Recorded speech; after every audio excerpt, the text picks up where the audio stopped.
Welcome back sa aking vlog na bag-ong graduate nga tambay nga gikan ng laba mga labs no. So daghan na pud kay tag mga sagbot mga labs kay pila pud ta ka adlaw nga wala pud ta ka silhig ba kay kusog kayo ang ulan tapos kusog pa jud ang hangin.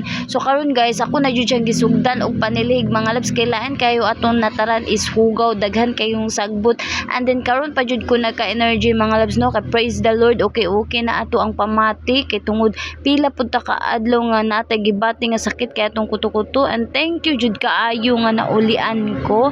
And then mga labs no tungod sa kong kabutan mga labs ay giapil na to ang karsada og pa silhig mga labs. So ay kay butan ba kaayo ta kay nindot pud balantawon nga kuan sa atong kahago is nagbunga po diba ang kalimpyo, so dapat i-maintain nato. So dili po ta kailangan nga maghaling-haling mga labs no kay duol ra ba ta sa kalsada nya bawal biya ng maghaling. So magtagad na lang ta sa mga patutoys mga labs so ma-okay nagdi na busy. So karon mga labs no pahumanan pod na kog limpyo panilihig dito sa gawas nanghinlo ko diri sa balay mga labs kay tungod abog na kaayo kay kuya ba ni atong balay nga air laps kay syempre maabog-abog jud kanunay. So nanghinlo na pud ko mga loves no murag naa jud ko'y energy ron, thank you jud kay Lord.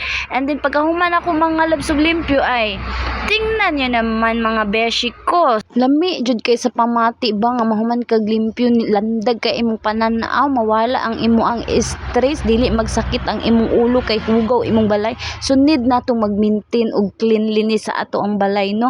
Pagkahuman ako ginlo mga loves magibati na kog kagutom mga loves. So ning kaon jud ko mga labs kay mo under na sad niya akong kuto-kuto og sakit. So daghan tay kay kasalamat ninyo no nga tapos ninyo niya akong video. God bless kaayo. So pakapinan po natog kaon-kaon og mga prutas mga labs no. Sus kung wala pay gibati di gyud makaon og mga prutas kay dili kayo hilig. So daghan kay salamat, bye.